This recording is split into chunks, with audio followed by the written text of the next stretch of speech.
Hi friends, നമ്മൾ ഇന്ന് 27ാമത്തെ LDC നിലവാരത്തിലെ 27ാമത്തെ ക്ലാസ്സിലേക്കാണ്. അതുകൊണ്ട് എല്ലാ കൂട്ടുകാർക്കും നമ്മുടെ പുതിയൊരു ക്ലാസ്സിലേക്ക് എല്ലാവർക്കും വീണ്ടും സ്വാഗതം. ഓക്കെ, 27ാമത് LDC നിലവാരത്തിലെ 2023 നടന്നിട്ടുള്ള ക്വസ്റ്റ്യൻ പേപ്പറാണ്. നമുക്ക് അത് കഴിഞ്ഞിട്ട് 2022 എടുക്കാം, അത് കഴിഞ്ഞിട്ട് 2021 എടുക്കാം. എക്സാം ആവുമ്പോഴേക്ക് നമ്മൾ ഈ 3 വർഷത്തെ LDC നിലവാരം, അതായത് 10ാം ക്ലാസ് നിലവാരത്തിലെ എല്ലാ എക്സാമുകളും നമുക്ക് എന്ത് ചെയ്യാം, കവർ ചെയ്ത് പോവുക.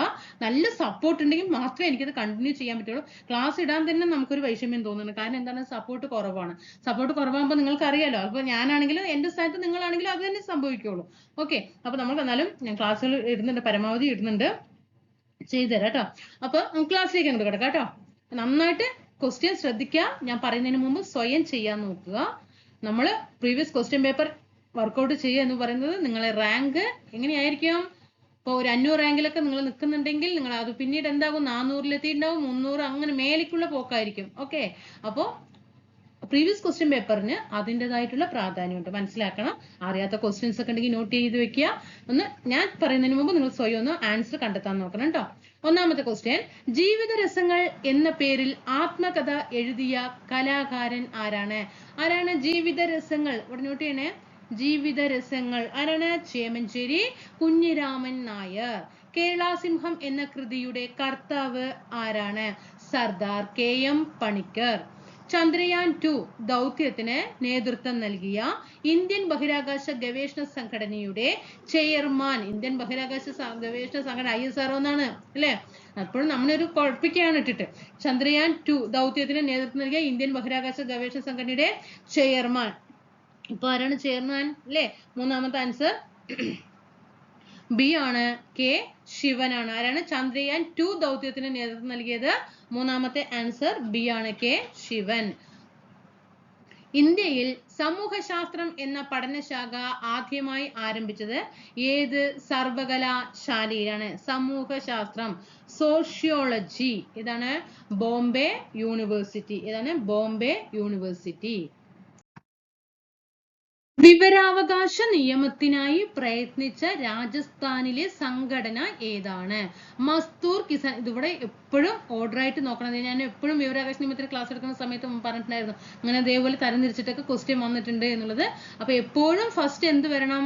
മസ്ദൂർ കിസാൻ ശക്തി സംഘടൻ. ഇതാണ് ഓർഡർ വരുന്നത് കേട്ടോ.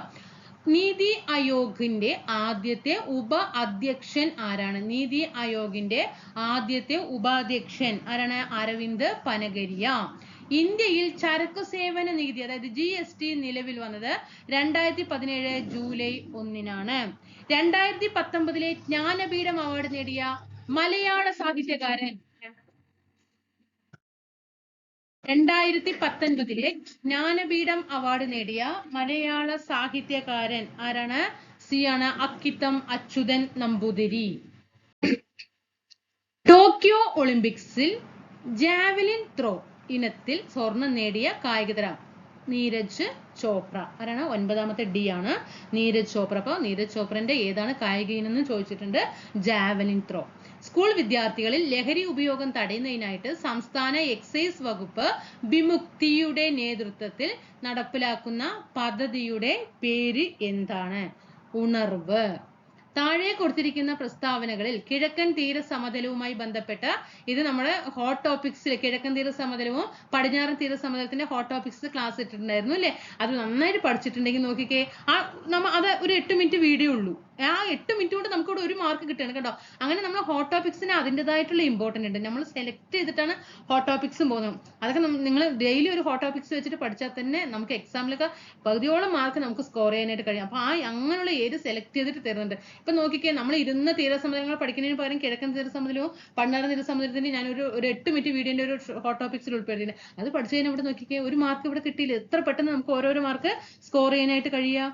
ഓക്കെ, അപ്പോൾ ഇവിടെ ഏതാണ് കിഴക്കൻ തീരസമുദ്രവുമായി ബന്ധപ്പെട്ട ശരിയായിട്ടുള്ള പ്രസ്താവന വരുന്നത്? 11ാമത്തെ ആൻസർ ബി ആണ് കേട്ടോ. 3ഉം 4ഉം ആണ്. 3, 4 ഡെൽറ്റകൾ കാണപ്പെടുന്നു. പിന്നെ സുന്ദരവന പ്രദേശം മുതൽ കന്യാകുമാരി വരെയാണ് ഇത് സ്ഥിതി ചെയ്യുന്നത്. ഇന്ത്യയിലെ ഏറ്റവും ഉയരം കൂടിയ കൊടുമുടി ഏതാണ്? Mount K2. ഉപദ്വീപീയ നദികളിൽ ഏറ്റവും നീളം കൂടിയ നദി ഗോദാവരി. കോട്ടോണോപോളിസ് എന്ന് വിശേഷിപ്പിക്കപ്പെടുന്ന നഗരം മുംബൈ. കേരളത്തിൽ കൊല്ലം മുതൽ കോട്ടപ്പുറം വരെ സ്ഥിതി ചെയ്യുന്ന ദേശീയ ജലപാത 3 ആണ്. താരാപൂർ ആണവോർജ നിലയം സ്ഥിതി ചെയ്യുന്ന സംസ്ഥാനം താരാപൂർ മഹാരാഷ്ട്രയിലാണ്. പാരമ്പര്യ ഊർജ സ്രോതസ്സിന് ഉദാഹരണം ഏതാണ്? കൽക്കരി. പൊതുമേഖലയിലെ ആദ്യത്തെ ഇത് എവിടത്തെയാണ് പറഞ്ഞത്? പൊതുമേഖലയിലെ ആദ്യത്തെ ഇരുമ്പുരുക്ക് ശാല ഏതാണ്? 18ാമത്തെ ആൻസർ ബി ആണ്, Indian iron and steel company. ഇന്ത്യയിൽ ആദ്യമായിട്ട് പെട്രോളിയം ഖനനം ചെയ്ത സ്ഥലം 19 സി ആണ്, ദിഗ്ബോയിലെ അസമിലാണ്. ദിഗ്ബോയ് എവിടെയാണ്? അസമിലാണ്. ഇന്ത്യയിൽ ധാതുക്കളുടെ കലവറ എന്നറിയപ്പെടുന്ന ഭൂപ്രകൃതി വിഭാഗം ഉപദ്വീപീയ പീഠഭൂമി. താഴെ കൊടുത്തിരിക്കുന്നവയിൽ സമത്വത്തിനുള്ള അവകാശങ്ങളിൽ ഉൾപ്പെടാത്തത് ഏതാണ്? ബി. കുറ്റകൃത്യം ചെയ്തവരെ സംബന്ധിച്ചിട്ടുള്ള സംരക്ഷണം ഏതിൽ പെടില്ല? സമത്വത്തിൽ 14 മുതൽ 18 വരെയാണ് അല്ലെ സമത്വത്തിനെ കുറിച്ചിട്ട് നമുക്ക് പറയുന്നുണ്ട്. അതില് കുറ്റകൃത്യം ചെയ്തവരെ സംബന്ധിച്ചിട്ടുള്ള സംരക്ഷണം ഇതില് വരില്ല. ഭരണഘടനയുടെ ഏതു ഭാഗത്തിലാണ് മൗലിക കർത്തവ്യങ്ങളെ കുറിച്ചിട്ട് പ്രതിപാദിക്കുന്നത്? 4A ഇവിടെ ശ്രദ്ധിക്കണം കേട്ടോ. പെട്ടെന്ന് നമ്മൾ എന്ന് കാണുമ്പോൾ വേഗം 5 ഈ റോമൻ ലെറ്റർ നമുക്ക് പെട്ടെന്നൊക്കെ നമ്മൾ എക്സാം കളിലാണ് അല്ലേ, നമ്മൾ വല്ലാത്തൊരു അവസ്ഥ, നമ്മൾ സാധാരണ നോർമൽ ആയിട്ടുള്ള അവസ്ഥയിലല്ല. അപ്പൊ അതൊക്കെ ഒന്ന് ഒരു മിനിറ്റ്, നമ്മൾ ഒരു മിനിറ്റ് അല്ല ഒരു 10 സെക്കൻഡ് നമ്മൾ ആ ക്വസ്റ്റ്യനിലേക്ക് ഒന്ന് സമയം കൊടുക്കണം കേട്ടോ. അർജന്റ് കൂട്ടുന്ന സമയത്താണ് നിങ്ങൾക്ക് എനിക്കും ഒക്കെ നെഗറ്റീവ് വരുന്നത്.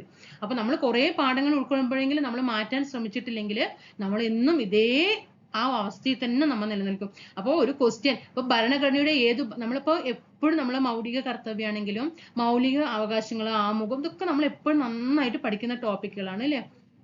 അപ്പൊ നമ്മൾ എന്ത് ചെയ്യുക, അങ്ങനെ നമ്മൾ അറിയാവുന്നതാണെങ്കിലും നമ്മൾക്കത് 100% കണ്ണും ചുമ്പി ആൻസർ ചെയ്യാൻ കഴിയുമെങ്കിലും ഒരു നിശ്ചിത സമയം നമ്മൾ ഈ ക്വസ്റ്റ്യൻ ഇതിന് ഒന്ന് നോക്കി 4 ഓപ്ഷനിലേക്ക് നമ്മൾ ആൻസർ എത്താൻ നോക്കണം കേട്ടോ. നമുക്കിപ്പോ അത് പെട്ടെന്ന് അറിയാം 4A ഓക്കെ വേഗം കൊടുക്കുക, അങ്ങനെ വേഗം കൊണ്ടുപോയിട്ട് കറുപ്പിക്കരുത്. 1 ഓപ്ഷൻ എയും ബിയും സിയും ഡിക്ക് ഒരു എത്തി നോട്ടം നമ്മൾ നടത്തിയേ തീരൂ. ഓക്കെ, അപ്പൊ എന്തെങ്കിലും ഒരു കുറുക്ക് നമ്മൾ അവിടെ എന്താണ് അവിടെ കിടക്കുന്നുണ്ടാവും, നമ്മളെ ചതിയിൽ കുഴിയിൽ ആക്കാൻ അല്ലെ. പെട്ടെന്ന് നമ്മൾ ഇതൊക്കെ കാണുമ്പോൾ വേഗം കേട്ടോ നമ്മൾ ലാസ്റ്റ് ആയിരിക്കും നോക്കുന്നത്, ഈശ്വര ഇത് 5 ആണല്ലോ, ഒന്നും ചെയ്യാൻ പറ്റില്ല അല്ലെ. അപ്പൊ ഒരു നിശ്ചിത സമയം, 1 മിനിറ്റ് ഒന്നും അല്ലാട്ടോ, 1 മിനിറ്റ് ഒന്നും ഒരിക്കലും കൊടുക്കരുത്. 60 സെക്കൻഡ് ഒക്കെ ഒരു ക്വസ്റ്റ്യൻ പേപ്പർ ഇരിക്കാൻ പറ്റില്ല അല്ലെ. നമുക്ക് അത്രയും അറിയാവുന്നത് ഒന്ന് എയും ബിയും സിയും ഡിയിലേക്കും ഒരു എത്തിനോട്ടം നടത്തണം കേട്ടോ. അത് നിങ്ങൾ എന്ത് ചെയ്യുക, ഇങ്ങനെ ക്വസ്റ്റ്യൻ പേപ്പർ വർക്ക്ഔട്ട് ചെയ്യുന്ന സമയത്ത് ഞാൻ പറയുന്നതിന് മുമ്പ് തന്നെ നിങ്ങൾ ഒരു എത്തിനോട്ടം ഇവിടെ ചെയ്യേ. അപ്പൊ പിറ്റേ ദിവസം പോകുമ്പോൾ നമുക്ക് എന്താണ് അതൊരു ക്വസ്റ്റ്യൻ പേപ്പർ ആയിട്ട് നമുക്ക് തോന്നില്ല. പുതിയതായിട്ടൊരു അതായത് എന്താ ഈ നെഗറ്റീവ് കൂടുന്നതിന്റെ കാര്യം ചോദിച്ചാൽ, അപ്പൊ നമ്മൾ ഒരു ക്വസ്റ്റ്യൻ പേപ്പർ പോലും വർക്ക്ഔട്ട് ചെയ്യുന്നില്ല. എന്നിട്ട് ഒരു സുപ്രഭാതത്തില് പോയി എക്സാം ഹാളിൽ പോയിട്ട് ക്വസ്റ്റ്യൻ പേപ്പർ കാണുമ്പോൾ അവിടെ നമ്മൾ അങ്ങനെ അങ്ങോട്ട് അമ്പരിക്കുകയാണ്. അപ്പൊ ഇത് നമ്മൾ ഡെയിലി കാണുകയാണ്. ഡെയിലി ഇന്നും നാളെയും മറ്റന്നാൾ എക്സാമിന്റെ തലേ ദിവസം വരെയും നമ്മൾ ക്വസ്റ്റ്യൻ പേപ്പർ കണ്ട് നമ്മളങ്ങനെ തഴമ്പിക്കുകയാണ്.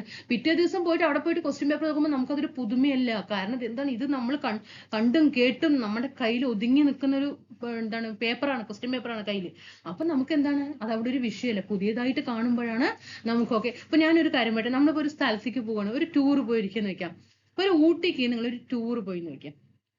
ഓക്കെ, അപ്പോ നമ്മൾ ആദ്യമായിട്ട് പോകുമ്പോൾ നമുക്ക് അവിടെ എക്സ്പ്രഷൻ എങ്ങനെയാണ്? അയ്യോ ഇത് അതിയെ പോയെന്താണ്, ഇതിയെ പോയെന്താണ്, അവിടെ എന്തായിരിക്കും ഒരു ആകാംക്ഷയാണ് അല്ലേ. പക്ഷെ 2ാം പ്രാവശ്യം നമ്മൾ വീണ്ടും ആ ഒരു ടൂർ ആ ഭാഗത്തേക്ക് തന്നെ നമ്മളൊന്ന് പോയിക്കേ, നമ്മൾ വിചാരിക്കും നമ്മളങ്ങനെ ഒരു 100 പ്രാവശ്യം നമ്മൾ അവിടെ ട്രിപ്പ് പോയിട്ട് പോകണം. നമ്മുടെ കൂടെ ചിലപ്പോ പുതിയതായിട്ടുള്ള ആൾക്കാരായിരിക്കും, പക്ഷെ അവന്റെ മുന്നിൽ നമ്മളൊരു ഷൈനിങ് ആണ്. സത്യമാണോ പറയുന്നത്? ഞാൻ പറയുന്നതിൽ സത്യമാണെങ്കിൽ നിങ്ങളൊന്ന് എന്ത് ചെയ്യുക, താഴെ ഒന്ന് കമന്റ് ചെയ്യുക. 2ാം പ്രാവശ്യം നിങ്ങൾ അവിടെ ഒരു ടൂർ പോവാണ്, നിങ്ങളുടെ കൂടെ ആദ്യമായിട്ട് വരുന്ന ആൾക്കാരാണ് നിങ്ങളുടെ കൂടെ ഉള്ളത്. നിങ്ങൾ എങ്ങനെയായിരിക്കും അവിടെ പോകുമ്പോൾ? ഇതൊക്കെ ഞാനൊക്കെ നന്നേ വന്നതാണ്. ചിലപ്പോൾ നമ്മൾ ഒരു പ്രാവശ്യം പോയിട്ടുണ്ടാവുള്ളൂ, ചിലപ്പോൾ അവിടെ മുന്നിൽ നമ്മൾ ഒരു 3 പ്രാവശ്യം പോയതായിട്ട് നമ്മൾ അവിടെ പരിചയം, ഊട്ടിയൊക്കെ നമ്മൾ സ്വയം വാങ്ങിച്ച പോലെ നമ്മൾ കണക്കാക്കും. ആ രീതിയിലല്ലേ പോക്ക്. അപ്പൊ എന്താണ്, പിന്നെ നമുക്ക് ആ സ്ഥലമൊക്കെ നമ്മുടെ കണ്ണിലും നമുക്ക് അവിടെ എന്താണ് ഏത് ഭാഗത്തേക്ക് നമുക്ക് പോകാനുള്ള ധൈര്യം ഉണ്ട്. അതേപോലെ തന്നെയാണ് ഇതും. ഓക്കെ, നിങ്ങൾ എങ്ങനെ വേണമെങ്കിലും ഉദാഹരണങ്ങൾ നിങ്ങൾ ചെന്ന് നോക്കിക്കോളൂ. നമുക്ക് ഒരുപാട് പരിശീലനം ചെയ്തതാകുമ്പോൾ തന്നെയാണ് നമുക്ക് അവിടെ എന്താണ് അടിപതറാതിരിക്കുക. അപ്പൊ അത് വർക്ക്ഔട്ട് ചെയ്യാൻ ശ്രമിക്കണം കേട്ടോ. ഇന്ത്യൻ ദേശീയ പതാകയിൽ സമാധാനത്തെയും സമത്വത്തെയും പ്രതിനിധീകരിക്കുന്ന നിറം ഏതാണ്? 23ാമത്തെ ഡി ആണ്, വെള്ള. ജനുവരി 24 ഭരണഘടനാ നിർമ്മാണ സഭ ജനഗണമനയുടെ ഏതു ഭാഷയിലുള്ള പതിപ്പിനാണ് അംഗീകാരം നൽകിയത്? എവിടെ എത്തുമ്പോൾ നമ്മൾ ഒന്ന് പതറും അല്ലേ? ഹിന്ദിയിലെ ഏതാണ്? ഹിന്ദി. ഇന്ത്യയുടെ ദേശീയ ഗീതം ഏതാണ്? വന്ദേ മാതരം. ദേശീയ മനുഷ്യാവകാശ നിയമം പാർലമെന്റ് പാസാക്കിയ വർഷം 26ാമത്തെ സി ആണ് 1993. ആൻസർ ഇവിടെ 93 ആണ് വന്നിരിക്കുന്നത് കേട്ടോ. ദേശീയ മനുഷ്യാവകാശ നിയമം പാർലമെന്റ് പാസാക്കിയ വർഷം 1993.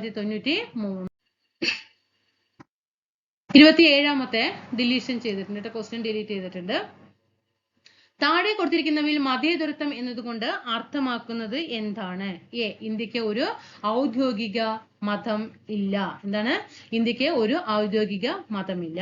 തൊട്ടുകൂടായ്മ നിരോധന നിയമം നിലവിൽ വന്ന വർഷം 1955. ദേശീയ മനുഷ്യാവകാശ കമ്മീഷന്റെ ഇപ്പോഴത്തെ ചെയർമാൻ അപ്ഡേറ്റ് ചെയ്യാനുണ്ടോ? ഞാൻ ഇപ്പൊ ഇതിന് മുൻതൂക്കം കൊടുക്കുന്നില്ല, കാരണം നമുക്ക് എക്സാമിന്റെ ടൈമിൽ ഈ കമ്മീഷൻസ് നിയമനം നമ്മൾ എന്ത് ചെയ്യണം, ആ സമയങ്ങളിൽ പഠിക്കാം കേട്ടോ. 30ാമത്തെ ആൻസർ ഇപ്പൊ നിങ്ങൾ ഇവിടെ നോട്ട് ചെയ്യേണ്ടത് എ ആണ്, അരുൺകുമാർ മിശ്ര. ഭഗത് സിംഗുമായി ബന്ധമില്ലാത്ത പ്രസ്താവന കണ്ടെത്തുക. എന്തായിരിക്കും? ഡി ആണ് കേട്ടോ. ഇവിടെ 1ഉം 2ഉം എന്താണ്? ബന്ധം ഇല്ല. ഓക്കെ. സെൻട്രൽ ലെജിസ്ലേറ്റീവ് അസംബ്ലിയിൽ ബോംബ് എറിഞ്ഞു. അതെന്താണ്? ശരിയായിട്ടുള്ള കാര്യമാണ്. ക്വിറ്റ് ഇന്ത്യ സമരവുമായി ബന്ധമില്ലാത്ത പ്രസ്താവന കണ്ടെത്തുക. 32 ബി ആണ് കേട്ടോ. 2 മാത്രം. ക്വിറ്റ് ഇന്ത്യ സമരവുമായി ബന്ധമില്ലാത്തത് 2 ആണ്. അപ്പൊ നമ്മൾ ഈ 1ഉം എന്ത് പഠിക്കണം? 3ഉം പഠിക്കണം. ഗാന്ധിജിയുടെ നേതൃത്വത്തിൽ നടത്തിയ അവസാനത്തെ ബഹുജന സമരമാണ് ക്വിറ്റ് ഇന്ത്യ മൂവ്മെന്റ്. പിന്നെന്ത് പഠിക്കണം? ബ്രിട്ടീഷ് സർക്കാർ സ്റ്റാഫോർഡ് ക്രിപ്സിന് കീഴിൽ ഒരു ദൗത്യ സംഘത്തെ ഇന്ത്യയിലേക്ക് അയച്ചു. മൗലാന അബ്ദുൽ കലാം ആസാദിനെ സംബന്ധിച്ച് തെറ്റായ പ്രസ്താവന കണ്ടെത്തുക. ഏതാണ് തെറ്റായ പ്രസ്താവന? 33ാമത്തെ ആൻസർ ഡി ആണ് കേട്ടോ. 4 മാത്രം. ഇത് തെറ്റാണ്. മൗലാന അബ്ദുൽ കലാം ആസാദുമായിട്ട് തെറ്റായിട്ടുള്ള പ്രസ്താവന ഏതൊക്കെയാണ്? അപ്പൊ ശരിയായിട്ടുള്ള പ്രസ്താവന ഏതൊക്കെയാണ്? 1, 2, 3. 3ഉം എന്താണ്? ശരിയായിട്ടുള്ള പ്രസ്താവനയാണ്. സ്വതന്ത്ര ഇന്ത്യയിലെ ആദ്യത്തെ വിദ്യാഭ്യാസ മന്ത്രി. മൗലാന അബ്ദുൽ കലാം ആസാദിന്റെ ജന്മദിനം നവംബർ 11 ദേശീയ വിദ്യാഭ്യാസ ദിനമായി ആചരിക്കുന്നു. ആസാദിന്റെ പുസ്തകമാണ് ഇന്ത്യ വിൻസ് ഫ്രീഡം. സ്വതന്ത്രാനന്തര ഇന്ത്യ നേരിട്ട പ്രധാനപ്പെട്ട വെല്ലുവിളികളിൽ ഉൾപ്പെടാത്തത് ഏതാണ്? ഏതായിരിക്കും? ഇതൊക്കെ ഓപ്ഷൻ വായിച്ചു നോക്കിയിട്ട് ആൻസർ ചെയ്യാൻ ശ്രമിക്കണം. സി ആണ്. 3 മാത്രം. ഉൾപ്പെടാത്തത് 3 വരില്ല കേട്ടോ. അപ്പൊ 1 പഠിക്കണം, 2 പഠിക്കണം, 4 പഠിക്കണം. ഒന്ന് വായിച്ചേ. അഭയാർത്ഥി പ്രവാഹം കറക്റ്റ് ആണ്. വർഗീയ ലഹള കറക്റ്റ് ആണ്. നാട്ടുരാജ്യങ്ങളുടെ സംയോജനം ഇതൊക്കെ എന്താണ്? സ്വതന്ത്രാനന്തര ഇന്ത്യ. സ്വാതന്ത്ര്യാനന്തര ഇന്ത്യ നേരിട്ട പ്രധാന വെല്ലുവിളികളിൽ ഉൾപ്പെടുന്നതാണ്. ഇന്ത്യൻ സ്വാതന്ത്ര്യ സമരകാലത്ത് ദേശീയ വിദ്യാഭ്യാസത്തിന്റെയും കലയുടെയും വളർച്ചയ്ക്ക് നിരവധി വിദ്യാലയങ്ങൾ സ്ഥാപിക്കപ്പെട്ടു. ഈ പ്രസ്താവനയുമായി യോജിക്കാത്തവ കണ്ടെത്തുക. 35ാമത്തെ ബി ആണ്. 2 മാത്രം ഇവിടെ എന്തില്ല? യോജിക്കില്ല. ഓക്കെ. ദേശീയ വിദ്യാഭ്യാസം ഇതൊക്കെ ബ്രിട്ടീഷ് ഇന്ത്യയിലെ കാര്യങ്ങളാണ് അല്ലെ. ഇവിടെ നോക്കിക്കേ.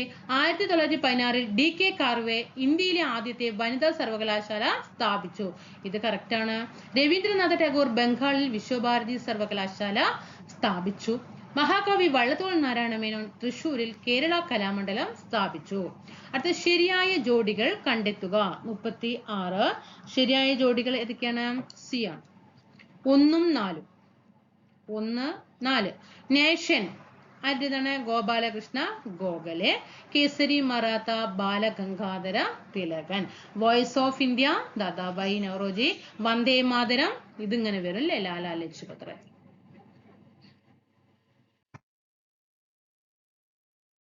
ഇന്ത്യൻ സ്വാതന്ത്ര്യ സമരവുമായി ബന്ധപ്പെട്ട ദേശീയ പ്രസ്ഥാനങ്ങൾ ശരിയായ ജോഡി കണ്ടെത്തുക. 37 ഡി ആണ്. 3ഉം 4ഉം. ഫോർവേഡ് ബ്ലോക്ക് ആരുടേതാണ്? സുഭാഷ് ചന്ദ്രബോസ് ആണ്. പിന്നെ AITUC NM ജോഷിയും ലാലാ ലജ്പത് റായ് ആണ്. ഗദ്ദാർ പാർട്ടി ആരാണ്? ചന്ദ്രശേഖർ ആസാദ് അല്ല അല്ലെ, Lala Hardayal. Congress socialist party JP ലെ ജയപ്രകാശ് നാരായണൻ. ദാദാഭായ് നവറോജിയെ സംബന്ധിച്ച് തെറ്റായിട്ടുള്ള പ്രസ്താവന കണ്ടെത്തുക. 38 D ആണ്. 4 തെറ്റാണ് കേട്ടോ. അപ്പൊ ദാദാഭായ് നവറോജിയെ കുറിച്ചിട്ട് ഈ 3 കാര്യങ്ങൾ പഠിച്ചു വെക്കുക. ബ്രിട്ടീഷ് ഭരണകാലത്തെ ഇന്ത്യൻ സമ്പദ് വ്യവസ്ഥയിലുണ്ടായ തകർച്ച സംബന്ധിച്ച ചോർച്ചാ സിദ്ധാന്തം ആവിഷ്കരിച്ചു.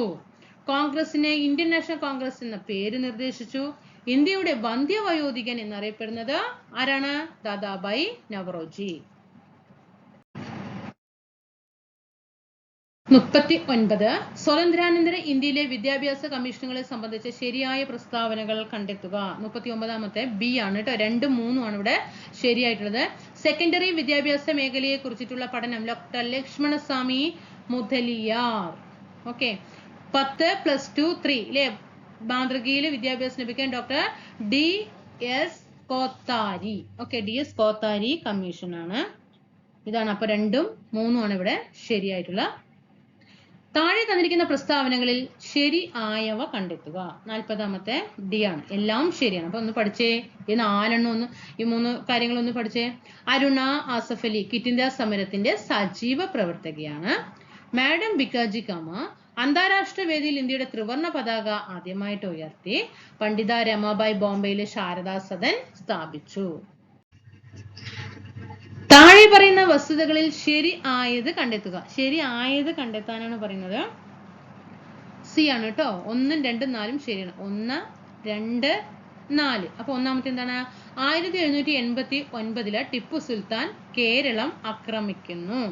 ടിപ്പു സുൽത്താൻ കേരളം ആക്രമിക്കുന്ന വർഷം 1789. ഇതിന്റെ പ്രത്യേകത എന്താണെന്ന് നോക്കിക്കേ. നമ്മൾ ഇപ്പോൾ ഈ കോഡ് വെച്ചിട്ടല്ലേ പഠിക്കുക. 7, 8, 9 ഏതാണ്? ഫ്രഞ്ച് വിപ്ലവം നടന്ന വർഷമല്ലേ? ഫ്രഞ്ച് വിപ്ലവം നടന്ന വർഷം 1789. അപ്പൊ അതേ വർഷം തന്നെ ഒന്ന് കണക്ട് ചെയ്യണം കേട്ടോ. ടിപ്പു സുൽത്താൻ കേരളം ആക്രമിക്കുന്നതും ഫ്രഞ്ച് വിപ്ലവം ആരംഭിക്കുന്ന സമയത്താണ് പഠിച്ചു വെക്കുക. 788 ശങ്കരാചാര്യർ ജനിച്ചു. 1341 വെള്ളപ്പൊക്കത്തെ തുടർന്ന് മുസിരിസ് തുറമുഖം, എവിടെയാണ് മുസിരിസ്? കൊടുങ്ങല്ലൂർ അല്ലെ, അപ്രത്യക്ഷമാവുകയും കൊച്ചി തുറമുഖം രൂപം കൊള്ളുകയും ചെയ്യുന്നു. കേരളത്തെ സംബന്ധിച്ച പ്രസ്താവനകളിൽ ശരി അല്ലാത്തത് കണ്ടെത്തുക. 42 ആൻസർ B ആണ് കേട്ടോ. 2 മാത്രം. ഇത് തെറ്റാണ്. ഏറ്റവും കൂടുതൽ ഗ്രാമപഞ്ചായത്തുകൾ ഉള്ള ജില്ല തിരുവനന്തപുരം അല്ല അല്ലെ. എവിടെയാണ്? മലപ്പുറം. തീരപ്രദേശം ഇല്ലാത്ത ജില്ലകൾ ഇടുക്കി, വയനാട്, കോട്ടയം, പാലക്കാട്, പത്തനംതിട്ട. കറക്റ്റ്. സപ്തഭാഷാ സംഗമഭൂമി എന്നറിയപ്പെടുന്ന ജില്ല കാസർഗോഡ്. ശരിയാണ്. കേരളത്തിലെ ഏക കന്റോൺമെന്റ് ആണ് കണ്ണൂര്. അപ്പൊ കൂടുതൽ ഗ്രാമപഞ്ചായത്ത് തിരുവനന്തപുരം എന്ന് മാറ്റുക, മലപ്പുറം. കേരളത്തിലെ കായലുകളെ സംബന്ധിച്ച് പ്രസ്താവനകളിൽ ശരി ആയത് കണ്ടെത്തുക. 43 C ആണ്. 2ഉം 3ഉം ഇവിടെ ചോദ്യം ശരിയായതാണ് അല്ലെ. 2, 3 ഒന്ന് പഠിച്ചു വെക്കേ.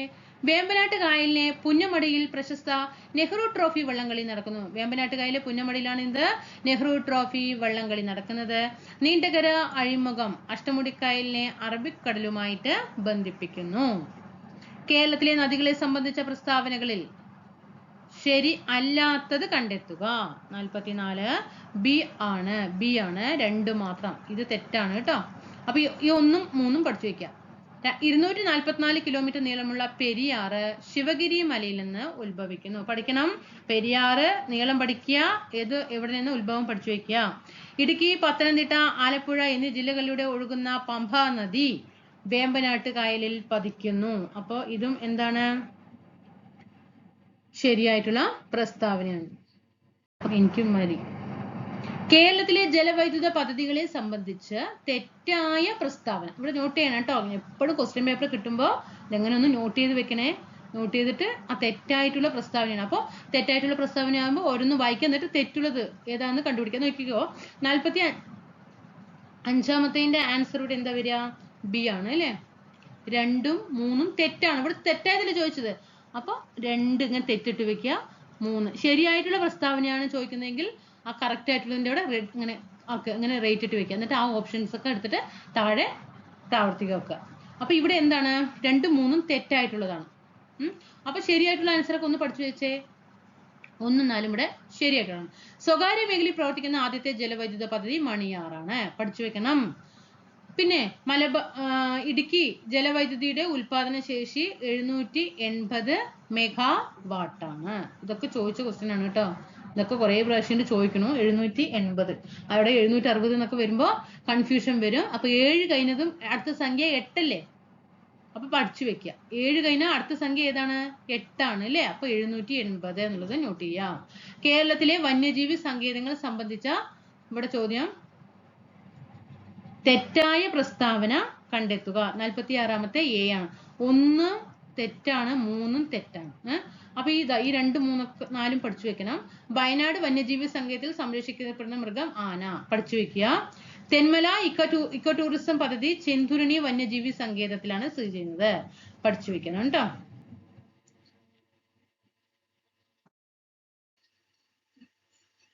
കേരളത്തിലെ ദേശീയ ഉദ്യാനങ്ങളെ സംബന്ധിച്ച് ശരി ആയിട്ടുള്ള പ്രസ്താവന കണ്ടെത്തുക. 47ാമത്തെ ഡി ആണ്. എല്ലാം ശരിയാണ്. അപ്പൊ 1, 2, 3 എല്ലാം ശരിയാണ് പറഞ്ഞുകൊണ്ട് അങ്ങനെ നോട്ട് ചെയ്തുകൊണ്ട് മുന്നോട്ട് പോണ്ട. ഈ 3 ക്വസ്റ്റ്യനും പഠിക്കുക. ഇങ്ങനെ നമ്മൾ ഇത്രയും ഇതൊരു പ്രിലിംസിന്റെ എക്സാം നടന്ന ക്വസ്റ്റ്യൻ ആണ്. ഇതൊരു പ്രിലിംസ് ക്വസ്റ്റ്യൻ പേപ്പർ ആണ് LDC നിലവാരത്തില്. അപ്പൊ നോക്കിക്കേ എങ്ങനെ എത്ര സ്റ്റേറ്റ്മെന്റ് ക്വസ്റ്റ്യൻ ആണ് വന്നിരിക്കുന്നത്. അപ്പൊ ഇതിലിപ്പോ നമ്മൾ എത്ര ക്വസ്റ്റ്യൻ പഠിക്കും? 70 ക്വസ്റ്റ്യൻ പഠിക്കുന്നുണ്ട്. ഇതിലിപ്പോ ഒരു 50 ക്വസ്റ്റ്യൻ സ്റ്റേറ്റ്മെന്റ് ആണെങ്കിൽ അതിന് നമുക്ക് 3 ഓപ്ഷൻ ശരിയായിട്ടുള്ളത് പഠിക്കാനില്ലേ? 3 കാര്യങ്ങൾ ശരിയായിട്ടുള്ളത് പഠിക്കാനുണ്ടായില്ലേ? അപ്പൊ 50 × 3 എത്രയായി? 150 ക്വസ്റ്റ്യൻ. പിന്നെ ബാക്കി 20 ഒരു 1 വേർഡ് ക്വസ്റ്റ്യൻ ആണ് വെച്ചോ, 20. നമ്മൾ ഒരു ക്വസ്റ്റ്യൻ പേപ്പർ കഴിയുമ്പോഴേക്കും 170 ക്വസ്റ്റ്യൻ ആണ് പഠിച്ചു കഴിഞ്ഞത്. അതാണ് പ്രീവിയസ് ക്വസ്റ്റ്യൻ പേപ്പറിന്റെ മഹത്വം എന്ന് പറയുന്നത്. ഓക്കെ, 170 ക്വസ്റ്റ്യൻ ആണ് നമ്മൾ പഠിക്കുക ഒരു ക്വസ്റ്റ്യൻ പേപ്പർ കഴിയുമ്പോഴേക്കും. നമ്മൾ വർക്ക്ഔട്ട് ചെയ്യുമ്പോൾ ക്വസ്റ്റ്യൻ പേപ്പർ ആ നെഗറ്റീവ് കുറയ്ക്കാനുള്ളതും ചെയ്ത് 170. അപ്പൊ ഒരു 100 ക്വസ്റ്റ്യൻ പേപ്പർ എടുത്ത് നിങ്ങളൊന്ന് നോക്കിക്കേ. ഒരു ക്വസ്റ്റ്യൻ പേപ്പറിന് 170 ആണെങ്കിൽ 100 ക്വസ്റ്റ്യൻ പേപ്പർ എടുക്കുമ്പോഴേക്കും എത്ര ക്വസ്റ്റ്യൻ വന്നു? 17,000 ക്വസ്റ്റ്യൻ ആണ് നമ്മൾ പഠിക്കുന്നത്. ഈ 17,000 ക്വസ്റ്റ്യൻ നിങ്ങൾ ഇതൊന്ന് മനസ്സിലാക്കി വെക്കൂ. 17,000 ക്വസ്റ്റ്യൻ നമ്മളൊരു ഏകദേശ കണക്കൂട്ടലാ പറയുന്നത്. ഒരു 17,000 ക്വസ്റ്റ്യൻ പഠിക്കുമ്പോൾ ഒക്കെ പഠിക്കുന്നത് പ്രീവിയസ് ക്വസ്റ്റ്യൻ ആണ്. ഈ 17,000 നിന്ന് എത്ര ക്വസ്റ്റ്യൻ നമ്മുടെ എക്സാമുകളിൽ കയറി വരും വീണ്ടും? ആ മാർക്കുകൾ ഈ 17,000 നിന്ന് ഒരു 50 ക്വസ്റ്റ്യൻ വീണ്ടും റിപ്പീറ്റ് ചെയ്താൽ ഒരു നെഗറ്റീവ് പോലും അടിക്കാതെ നമുക്ക് ഈ 50 മാർക്ക് സ്കോർ ചെയ്തൂടെ? 100 മാർക്കിന്റെ എക്സാമിന് ഒരു LDC ആണ് ഇപ്പൊ അടുത്ത എക്സാമില് ഒരു 50 ക്വസ്റ്റ്യൻ എങ്കിലും നമുക്ക് ഈ 17,000 പ്രീവിയസ് ക്വസ്റ്റ്യനിൽ നിന്ന് ഒരു 50 ക്വസ്റ്റ്യൻ എങ്കിലും വന്നു കയറില്ലേ? ആ 50 മാർക്കിൽ ഒരു നെഗറ്റീവ് വരുമോ? ഒരു പ്രീവിയസ് ക്വസ്റ്റ്യൻ ദിവസം വർക്ക്ഔട്ട് ചെയ്യുന്ന വ്യക്തിക്ക് വരില്ല. കാരണം ഈ 50 മാർക്ക് കയ്യിലിരിക്കും. ഓക്കെ, ബാക്കി അവിടെ 20 GK അവിടെ നിൽക്കട്ടെ. ബാക്കി മലയാളം, ഇംഗ്ലീഷ്, മാത്സ് നമ്മളൊരു മിനിമം 10 മാർക്കൊന്നും നമ്മൾ കണക്കാക്കണ്ട. ഒരു 7 മാർക്ക് വെച്ചിട്ട് കണക്കാക്കിക്കേ. 14 × 21 50ഉം 21ഉം എത്ര മാർക്കായി? 71 മാർക്ക് നമുക്ക് ഒരു നെഗറ്റീവും ഇല്ലാണ്ട് ചെയ്തൂടെ? ബാക്കി ഇവിടെ 20 ക്വസ്റ്റ്യൻ ഇല്ലേ? നമ്മൾ സിലബസ് ബേസ് ആയിട്ട് നമ്മൾ ക്ലാസ്സുകൾ പഠിക്കുന്നില്ലേ? നമ്മുടെ ചാനലിൽ ഇഷ്ടംപോലെ LGS തുടങ്ങിയ ഡിഗ്രി നിലവാരം വരെയുള്ള ക്വസ്റ്റ്യൻ വെച്ചിട്ടില്ലേ ഓരോ സിലബസ് നമ്മൾ കംപ്ലീറ്റ് ആക്കിയിരിക്കുന്നത്. ആ 20 ക്വസ്റ്റ്യനില് 10 മാർക്ക് അവിടെ കിടന്നോട്ടെ, പെക്കോട്ടെ. ബാക്കി 10 മാർക്ക് അവിടെ ഇല്ലേ? കഷ്ടമുള്ളതാണെങ്കിൽ നമുക്ക് അതുകൊണ്ട് ഒഴിവാക്കി ബാക്കി 10 മാർക്കില്ലേ? 71, 81 മാർക്ക്. നിങ്ങൾ നോക്കിക്കേ, അതാണ് പ്രീവിയസ് ക്വസ്റ്റ്യൻ പേപ്പറിന്റെ വർക്ക്ഔട്ടിംഗ് എന്ന് പറയുന്നത്. അത്രയും ഇമ്പോർട്ടന്റ് ആണ്. അതുകൊണ്ട് ഞാൻ ഓരോ ക്വസ്റ്റ്യൻ പേപ്പറും പറയുമ്പോഴും ഇങ്ങനെ എനിക്ക് മാർക്ക് ചെയ്ത് ഇങ്ങനെ പോകാം. നിങ്ങൾ പഠിക്കാതിരിക്കുക അതൊന്നും എന്റെ വിഷയമല്ല. അതൊന്നും നമ്മൾ അങ്ങനെ എല്ലാവരും നമ്മൾ ചെയ്യേണ്ടത്. കാരണം നമ്മൾ ഇത്രയും കഷ്ടപ്പെട്ട് പഠിക്കുമ്പോൾ അതുകൊണ്ടാണ് ഈ ക്വസ്റ്റ്യൻ പേപ്പറിന്റെ ഒരു മൂല്യം പറഞ്ഞു തരുന്നത്. നിങ്ങൾ അങ്ങനെയെങ്കിലും അത് പഠിച്ച് വരട്ടെ എന്ന് പറഞ്ഞിട്ടാണ്. അപ്പൊ ഇങ്ങനെ ഞാൻ കുറേ ഉണ്ട് എനിക്കിത് എന്നും ഈ ക്വസ്റ്റ്യൻ പേപ്പറിൽ വന്നിട്ട് ഇങ്ങനെ ഈ പഴമ പറഞ്ഞുകൊണ്ടേ ഇരിക്കലാണ് പണി. ചിലവർക്ക് അത് ബോറടിക്കുന്നുണ്ടാവും. ഇതെന്തിനാ ഈ ക്വസ്റ്റ്യൻ പേപ്പർ പറയുമ്പോഴും സിലബസ് ചെയ്യുമ്പോഴും സിലബസ് പഠിക്കുമ്പോൾ സിലബസ് വെച്ചിട്ട് നമ്മുടെ ക്ലാസ് ഉണ്ട് അല്ലേ? കേരള ഭരണ സംവിധാനം കഴിഞ്ഞു, സുപ്രധാന നിയമങ്ങൾ കഴിഞ്ഞു, നമ്മുടെ എക്കണോമിക്സ് കഴിഞ്ഞു അല്ലെ? അങ്ങനെ എല്ലാ മൊഡ്യൂളും നമ്മൾ തീർത്ത് വരികയാണ്. അങ്ങനെ തീർത്ത് വരുമ്പോൾ അവിടെയും ഞാൻ പറയും എന്നും ക്വസ്റ്റ്യൻ ആ സിലബസ് വെച്ച് ക്ലാസ് പറയുമ്പോൾ നിങ്ങൾ റിവിഷൻ ചെയ്യണേ എന്ന് പറയും. അപ്പൊ അത് കേട്ട് മടുക്കുമ്പോൾ ചിലപ്പോൾ അവർ എന്താണ് ആ വീഡിയോ എത്തുമ്പോൾ ആ ഭാഗം വേണമെങ്കിൽ നീക്കിയിട്ട് പോകുന്നുണ്ടാവും ചിലവര്. കാരണം എന്താണ് ഇതെന്നും പറയണം, അങ്ങനെയെങ്കിലും ചെയ്യട്ടെ എന്നുള്ളൊരു പോസിറ്റീവ് ആയിട്ടുള്ള മൈൻഡാണ്. അതുപോലെ ക്വസ്റ്റ്യൻ പേപ്പർ വർക്ക്ഔട്ട് ചെയ്യുമ്പോഴും ഞാൻ ഇങ്ങനെ പറയുന്നുണ്ട്, നിങ്ങൾ ഡെയിലി ക്വസ്റ്റ്യൻ പേപ്പർ ചെയ്യണേ. അതും ഞാൻ എന്നും പറയുന്നുണ്ട്. ചിലപ്പോൾ എന്നെ എല്ലാവരും കൂടി ചീത്ത വിളിക്കുന്നുണ്ടാവും. എങ്കിലും ചെയ്യാവുന്നവർ പറ്റാവുന്ന ജോലി വേണമെന്നുണ്ടെങ്കിൽ ചെയ്യുക.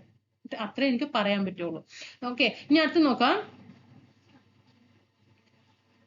ഇവിടെ 1, 2, 3 നമ്മൾ എന്ത് ചെയ്യണം പഠിക്കണം. ലോക പൈതൃക പട്ടികയിൽ ഉൾപ്പെട്ട ദേശീയോദ്യാനമാണ് ഇരവികുളം ദേശീയോദ്യാനം.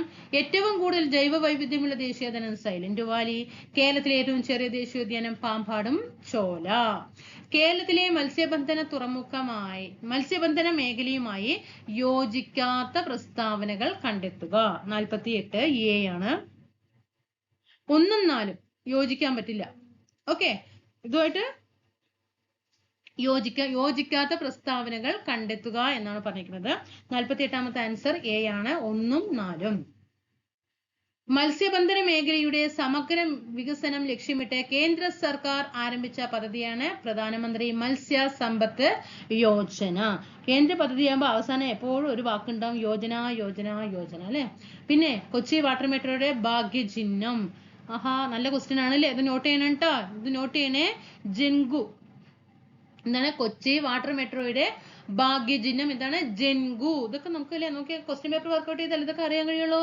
ജൻഗു.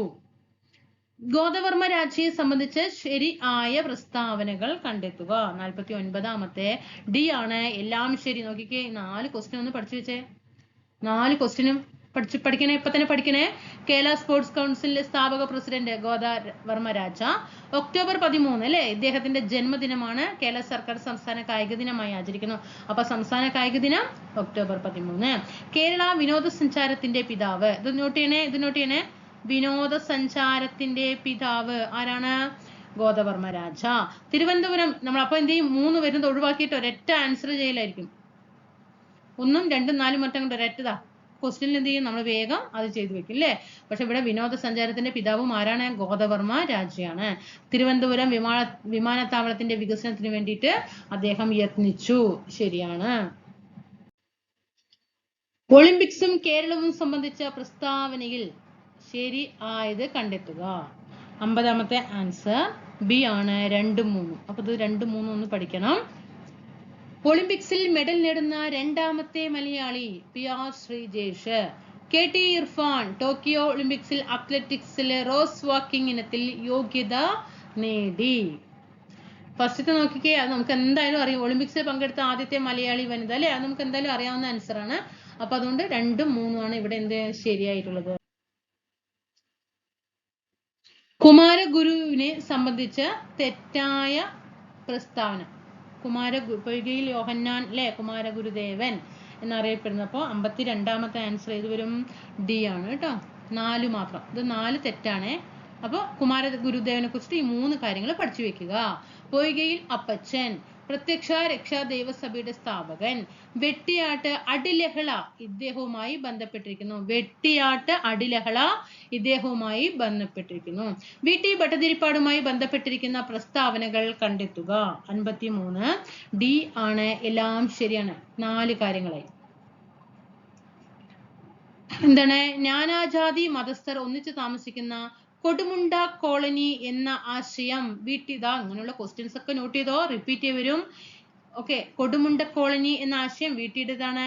ഘോഷ ബഹിഷ്കരണം. വിധവ വിവാഹത്തിന് തുടക്കം കുറിച്ചു. മിശ്ര വിവാഹത്തിന് തുടക്കം കുറിച്ചു. പണ്ഡിറ്റ് KP കറുപ്പൻ സ്ഥാപിച്ച സംഘടനകൾ കണ്ടെത്തുക. 54ാമത്തത് B ആണ്. 2, 3, 4. അരയ സമാജം, ജ്ഞാനോദയം സഭ, കൊച്ചി പുലയ മഹാസഭ. സമത്വ സമാജം ആരാണ്? വൈകുണ്ഠ സ്വാമികൾ. ശ്രീനാരായണ ഗുരുവുമായി ബന്ധപ്പെട്ട വസ്തുതകളുടെ ശരി ആയിട്ടുള്ള ജോഡി കണ്ടെത്തുക. 55 C ആണ്. അരുവിപ്പുറം പ്രതിഷ്ഠ എപ്പോഴാണ്? 1888 അല്ലെ, 1888. ടാഗോറിന്റെ സന്ദർശനം 2ാമത്തെ A ആണ്. ഗാന്ധിജിയുടെ സന്ദർശനം, ശ്രീനാരായണ ഗുരു ഗാന്ധിജിയും തമ്മിലുള്ള സന്ദർശനം 3ാമത്തെ D ആണ്, 1925. ഗുരുവിന്റെ സമാധി എപ്പോഴാണ്? 1928. ചട്ടമ്പി സ്വാമികളെ സംബന്ധിച്ച ശരിയായ പ്രസ്താവനകൾ കണ്ടെത്തുക. 56 A ആണ്. 1, 3. 1892 സ്വാമി വിവേകാനന്ദൻ ചട്ടമ്പി സ്വാമികളെ സന്ദർശിച്ചു. ശ്രീനാരായണ ഗുരു, ചട്ടമ്പി സ്വാമികൾ എന്നിവരുടെ ഗുരുവായിരുന്നു തൈക്കാട് അയ്യ ഗുരു. അയ്യങ്കാളിയെ സംബന്ധിച്ച പ്രസ്താവനകളിൽ ശരി ആയത് കണ്ടെത്തുക. 57 ബി ആണ്. 3ഉം 4ഉം ശരിയാണ്. 1937 അയ്യങ്കാളിയെ സന്ദർശിച്ച ഗാന്ധിജി അദ്ദേഹത്തെ പുലിയ രാജാവ് എന്ന് വിശേഷിപ്പിച്ചു. സാധുജന പരിപാലന സംഘം സ്ഥാപിച്ചതും അയ്യങ്കാളി. തിരുവിതാംകൂറിൽ നടന്ന രാഷ്ട്രീയ പ്രക്ഷോഭങ്ങളെ സംബന്ധിച്ച ശരിയായ പ്രസ്താവനകൾ കണ്ടെത്തുക. 58 സി ആണ്. 3 മാത്രം ഇവിടെ ശരിയായിട്ടുള്ളത്. 32 സംവരണം ആവശ്യപ്പെട്ട് ക്രിസ്ത്യൻ, മുസ്ലിം, ഈഴവ സമുദായം ചേർന്ന് നിവർത്തന പ്രക്ഷോഭം. അക്കമാ ചെറിയാനെ സംബന്ധിച്ച പ്രസ്താവനകളിൽ ശരി ആയത് കണ്ടെത്തുക. 59 ഡി ആണ്. എല്ലാം ശരിയാണ്. 1ഉം 2ഉം 3ഉം ശരിയാണ്. തിരുവിതാംകൂറിലെ ഝാൻസി റാണി എന്ന ആരാണ്? അക്കാമ ചെറിയാൻ. തിരുവനന്തപുരത്തെ ജോവാൻ ഓഫ് ആർക്ക്. അക്കാമ ചെറിയാന്റെ ആത്മകഥ ജീവിതം ഒരു സമരം. 59 നമ്മൾ ചെയ്തതാണ്. കേരളത്തിലെ സാമൂഹ്യ പരിഷ്കർത്താക്കളും പ്രസ്ഥാനങ്ങളും സംബന്ധിച്ച ശരിയായ ജോഡികൾ കണ്ടെത്തുക. 60 സി ആണ്. 1 വാഗ്ഭടാനന്ദൻ ആത്മവിദ്യാ സംഘം. സഹോദരൻ അയ്യപ്പൻ സഹോദര പ്രസ്ഥാനം. വൈകുണ്ഠ സ്വാമികൾ സമത്വ സമാജം. വി.ടി. ഭട്ടതിരിപ്പാട് യോഗക്ഷേമ സഭ. ഭൂമിയുടെ ശ്വാസകോശം എന്നറിയപ്പെടുന്ന ആമസോൺ മഴക്കാടുകൾ ഭൂമിയിലെ ഓക്സിജന്റെ എത്ര ശതമാനം നൽകുന്നുണ്ട്? 61 ബി ആണ്. 20%. സ്പോട്ടഡ് ഫീവർ എന്ന രോഗത്തിന് കാരണമായ രോഗാണു ഏത് വിഭാഗത്തിൽ പെടുന്നു? 62 എ ആണ്. റിക്കറ്റ്സിയ. മനുഷ്യനിലെ നൈട്രോജനിക വിസർജ്യ പദാർത്ഥമായ യൂറിയ ഉൽപ്പാദിപ്പിക്കുന്നത് ഏത് അവയവത്തിൽ വെച്ചിട്ടാണ്? കരള്. ഇരപിടിയൻ സസ്യങ്ങൾ അവ വളരുന്ന മണ്ണിൽ ഏത് മൂലകത്തിന്റെ അഭാവം ഉണ്ടാകുമ്പോഴാണ് പ്രാണികളെ പിടിക്കാനുള്ള കഴിവ് ആർജിക്കുന്നത്? എ ആണ്. നൈട്രജൻ. പ്രകാശ സംശ്ലേഷണ പ്രക്രിയയുടെ ഭാഗമായി സസ്യങ്ങൾ പുറത്തേക്ക് വിടുന്ന ഓക്സിജൻ വാതകം എന്തിന്റെ വിഘടന ഫലമായിട്ട് ഉണ്ടാകുന്നതാണ്? സി. ജലം. കുടിവെള്ളത്തിലൂടെ പകരുന്ന രോഗം ഏതാണ്? ടൈഫോയിഡ് കേട്ടോ.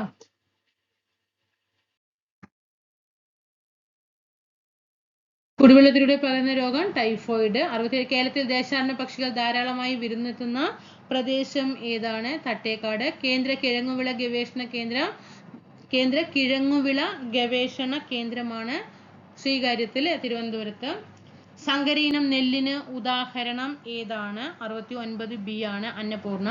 പയറുവർഗത്തിൽപ്പെട്ട സസ്യങ്ങളുടെ വേരുകളിൽ വസിച്ച് നൈട്രജനെ വലിച്ചെടുക്കുന്ന ബാക്ടീരിയ ഏതാണ്? എ. റൈസോബിയം. ആറ്റത്തെ സംബന്ധിച്ച ചില പ്രസ്താവനകൾ താഴെ തന്നിരിക്കുന്നു. ശരി ആയിട്ടുള്ളവ കണ്ടെത്തുക. ബി ആണ്. 1, 2, 4 ശരിയാണ്. ആറ്റത്തിന്റെ കൂടുതൽ ഭാഗവും ശൂന്യമാണ്. ആറ്റം വൈദ്യുതപരമായി നിർവീര്യമാണ്. എല്ലാ ആറ്റങ്ങളുടെയും ന്യൂക്ലിയസിന് ഒരേ സാന്ദ്രതയാണ്. 72 താഴെ പറഞ്ഞവയിൽ ഏത് ലോഹത്തിന്റെ അയിരാണ്? കലാമിൻ. ഏതിന്റെയാണ് കലാമിൻ? 72 ഇവിടെ ആൻസർ. ക്വസ്റ്റ്യൻ ഡിലീഷൻ ആണ് കേട്ടോ. ഇവിടെ ഏത് ലോഹത്തിന്റെ എന്നല്ല ചോദിക്കുന്നത്, ഏത് ലോകത്തിന്റെ എന്നാണ് ചോദിക്കുന്നത്. അതുകൊണ്ട് ക്വസ്റ്റ്യൻ ഡിലീഷൻ. സിംഗിലെ മൂലകങ്ങളുടെ വർഗീകരണവുമായി ബന്ധപ്പെട്ട് താഴെ തന്നിരിക്കുന്ന പട്ടിക പരിശോധിച്ച് ശരിയായ ജോഡി ചേർത്തിരിക്കുന്നത് തെരഞ്ഞെടുക്കുക. 73 സി ആണ്. 1 ത്രികങ്ങൾ ഡോബറൈനർ. 2 അഷ്ടകങ്ങൾ ന്യൂലാൻസ്. പിന്നെ അറ്റോമിക ഭാരം അടിസ്ഥാനമാക്കിയ periodic table Mendeleev. Atomic number അടിസ്ഥാനമാക്കിയ പീരിയോഡിക് ടേബിൾ മോസ്ലി. ഒരു ടെസ്റ്റ് ട്യൂബിൽ നിന്നും പുറത്തു വരുന്ന വാതകത്തിനെതിരെ നേരെ എരിയുന്ന തീക്കൊള്ളി കാണിച്ചപ്പോൾ തീക്കൊള്ളി അണയുകയും വാതകം ശബ്ദത്തോടെ കത്തുകയും ചെയ്തു. ഇത് ഏത് വാതകമാണ്? 74 എ ആണ്. ഹൈഡ്രജൻ. ചില ആസിഡുകളുടെ ഉപയോഗങ്ങൾ താഴെ തന്നിരിക്കുന്നു. അതിൽ തെറ്റായ ജോഡി ചേർത്തിരിക്കുന്നത് ഏത് എന്നാണ് ചോദ്യം. 75 സി ആണ്. അസറ്റിക് ആസിഡ് രാസവളങ്ങളുടെ നിർമ്മാണത്തിനാണ്. അസറ്റിക് ആസിഡ് അല്ല അല്ലെ, ഭക്ഷണ പദാർത്ഥങ്ങളിൽ അടങ്ങിയിരിക്കുന്നതാണ് അസറ്റിക് ആസിഡ്. അപ്പൊ സൾഫ്യൂരിക് ആസിഡ് ഏതിലാണ്? സ്റ്റോറേജ് ബാറ്ററിയിലാണ്. ടാനിക് ആസിഡ് മഷി തൂക്കൽ എന്നിവയുടെ നിർമ്മാണത്തിനാണ്. സിട്രിക് ആസിഡ് ഭക്ഷ്യ വസ്തുക്കൾ കേടുവരാതെ സൂക്ഷിക്കാൻ വേണ്ടിയിട്ടാണ്. സോണാർ എന്ന ഉപകരണത്തിൽ ഉപയോഗിക്കുന്ന ശബ്ദ തരംഗം ഏതാണ്? സോണാർ എന്ന ഉപകരണത്തിൽ ഉപയോഗിക്കുന്ന ശബ്ദതരംഗം ഏതാണ്? 76ാമത്തെ എ ആണ് അൾട്രാസോണിക്. ഒരു വസ്തുവിനെ അതിന്റെ സ്ഥാനം മൂലം ലഭിക്കുന്ന ഊർജമാണ് ഏത്? ഗതികോർജം. ചലനം മൂലം ഏതാണ്? അത് ഗതികോർജം. പ്രകാശം അതിന്റെ ഘടകവർണ്ണങ്ങളായി മാറുന്ന പ്രതിഭാസമാണ് പ്രകീർണനം. താഴെ പറയുന്നവയിൽ ഊഷ്മാവിന്റെ യൂണിറ്റ് അല്ലാത്തത് ഏതാണ്? 79ാമത്തെ ഡി ആണ് പാസ്കൽ. പാസ്കൽ എന്തിന്റെ യൂണിറ്റ് ആണ്? മർദ്ദത്തിൻ്റെതാണ്. ഒരു വസ്തുവിനെ യൂണിറ്റ് സമയത്തിൽ ഉണ്ടാകുന്ന സ്ഥാനാന്തരമാണ് ത്വരണം എന്ന് ഒരു വസ്തുവിനെ യൂണിറ്റ് സമയത്തിൽ ഉണ്ടാകുന്ന സ്ഥാനാന്തരം ഏതാണ്? പ്രവേഗമാണ് അല്ലേ?